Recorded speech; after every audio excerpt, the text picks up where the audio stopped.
I experienced two near-death experiences throughout my life, and I want to tell you about them and what they taught me in terms of life.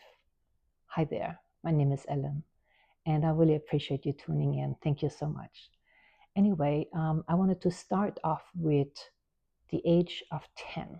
That was my first near-death experience. I was 10 years old, young girl. We often went to, we call it like the swimming hole, but it was more of a lake. Had some grass to it around, and it was actually, you had to pay entrance during the day, but after 6 o'clock in the evening, it was free because everyone kind of went home, and no one was there to oversee anything. So it was basically you going swimming and be on your own accord in case something happens. So I was, like I said, I was 10 years old. We probably went swimming around 7 o'clock. It was my sister who was about 17 at that time, and my brother who was about 14, and then myself who was 10. And I did not know to swim at that time. And I remember, we were kind of like playing around in the water and what have you. My sister kind of retreated because it started getting a little cooler. It was twilight at that point. And she was just sitting on the grass on a blanket with some friends, chit chatting. And my brother, I guess, was told to keep an eye on me, but some friends of his came along and they played soccer. And I, was, of course, the water felt warmer than the air at that point, and I kind of wanted to get into the water. So I went to the board on the boardwalk. I'm sorry, on the boardwalk, and there was this a diving board that's attached to it, and it was 3 meters high, so really only for swimmers. And I decided, I've never been past that one line that was indicated no swimmers, whoever cannot swim cannot go past this point. But there was no one to watch. And so I'm like, I'm going to go check it out. And so I was bold back then already. And so I walked up and I took the stairs all the way up. And I was on that diving board and I was kind of like bouncing around a little bit, and it was kind of interesting how you kind of jump down a little and it kind of gives again. I don't know, you probably have tried it before, but it was just it was fun. And I was just about to go back to go downstairs again when this guy, he was probably in his mid 20s, he was like, okay, little girl, jump. And I was like, I don't know how to swim. He said, yeah, right. And so what happened was he came out to the springboard and I went further out because, I kept on trying to tell him I don't know how to swim.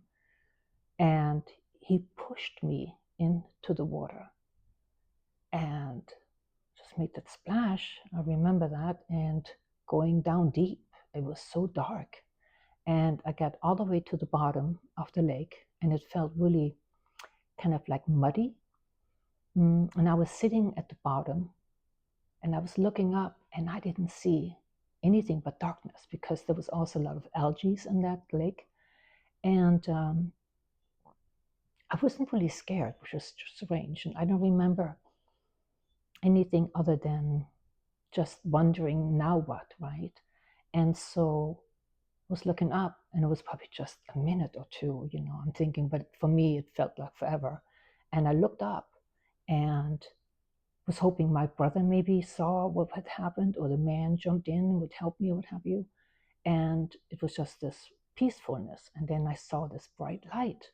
And I was like, oh, great, yay, somebody is coming with a flashlight to find me. And this light just came from the top.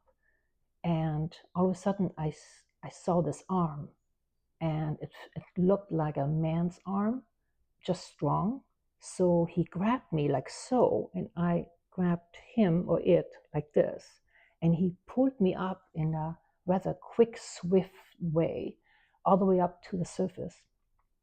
And I came up and I was just coughing and kind of like, because like I said, I didn't know how to swim. And I was just like paddling like a little puppy, and looking around. And I wanted to say thank you or something. And there was no one there, not a soul. I looked around and it kind of scared me. And I was like, no, what was this? And I was just, again, I was just trying to keep afloat. And then I saw in a distance, I saw my brother. He had this crawl swim. He was coming towards me, but he was still pretty far away. And he was just kind of like yelling at me. I don't remember exactly what all he said, but I could see the terror on his face. And that almost scared me more. So I crawled kind of like with a little puppy crawl back to where the boardwalk was. And by then he finally got there and he was like, "Are you okay? Are you okay?" And I saw him just crying. He was just, he was mortified. And that made me scared. Um, I couldn't explain what had happened. And so, anyway, we got on the boardwalk, I got out of it on that little ladder and climbed up and dried off. And we went and got dressed and what have you. And on the way home, my brother had told my sister on what had happened. And she was just like, whatever. She just didn't believe anything. And so I don't know what all happened, but I went home, I recall, and my sister had mentioned something to my mother, and then they just told me to go to bed and what have you. So then the next day, um, what it taught me was that my mother must have believed me in some way. She did come. She went, where to the swimming area, and she signed me up for swimming lessons. Now the thing is, you wonder probably what did I learn from it, right? Because what it taught me, to be honest with you, was that, and I made a few notes here because they are rather important. Um, One, I signed up for the swimming lessons, or my mom did it for me. Um, I also noticed that I'd become kind of fearless. I was always afraid of horses. All of a sudden, I just got on the horse and had no issues. I had a friend who had a farm and they had a few horses. So I was invited a few days later and I just got on the horse and she was surprised, because I'd always been, I felt a little distant there. I was always like, ooh, it's a big animal, but I got on the horse and I just took off. I was fearless. Yeah, it was really interesting. Um, and also I noticed that I wasn't really intimidated by other people anymore.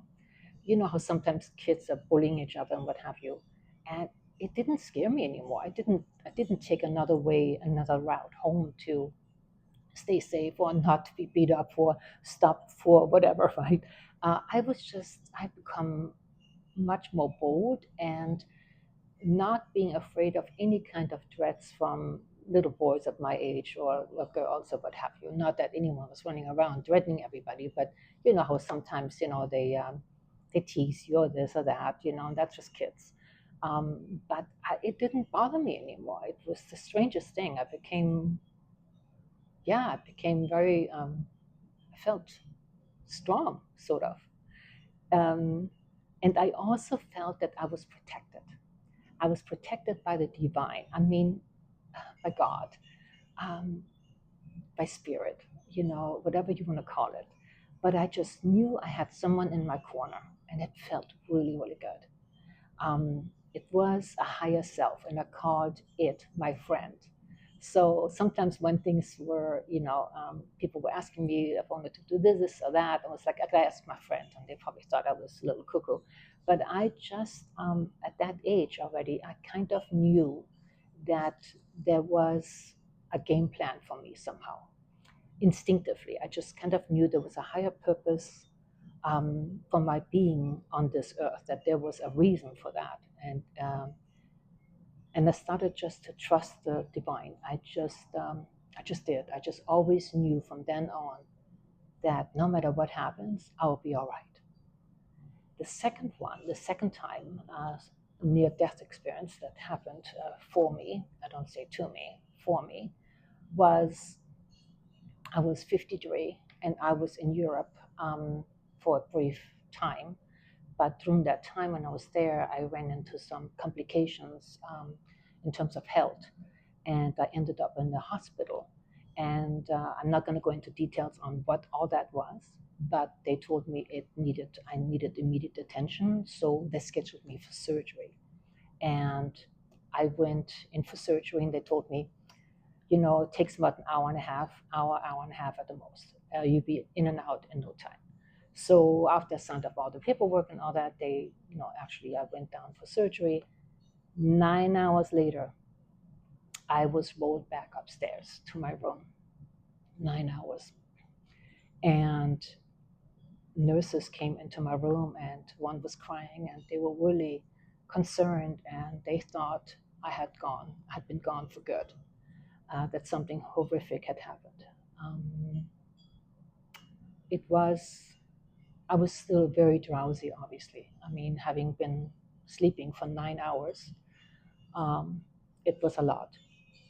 And during the night, as I was trying to get some rest, I remember like at 1:30, a surgeon came up to my bed, and she woke me up, and she apologized profusely, and telling me to please forgive them, and all this had gone wrong. She went into details. I was just so drowsy still, and she just apologized over and over again, and it's a miracle you're here and what have you. And I said, well, I'm so sore on my chest, and I know I didn't have any surgery up here. What is going on? And she said, yeah, we had to resuscitate you. She said, you were actually gone there for a minute. And I was just like, what? And but yeah, that had happened. And it was interesting because I wasn't panicked at that time. I just felt, okay, so this is my second time. So obviously this is not my time yet for whatever reason. But I was drowsy, and I tried to go back to sleep. About an hour and a half later, around 3:30, I was woken up again by another surgeon, and he had studied in LA, I later learned. And he was super kind, and he apologized as well, that there were things that were routine, but because it's a teaching hospital, which I didn't know, I didn't even pay attention, um, they apparently had some people on that went into a direction that they shouldn't have gone. So apparently, all of a sudden, it became a 911 situation, and they brought in all kinds of surgeons from other departments to save my life. And so that next morning when I woke up, finally, a few more nurses came in that started a new shift, and they were all just so glad that I was there. But I felt just so at peace, And I'm telling you what the lessons were from that second incident was that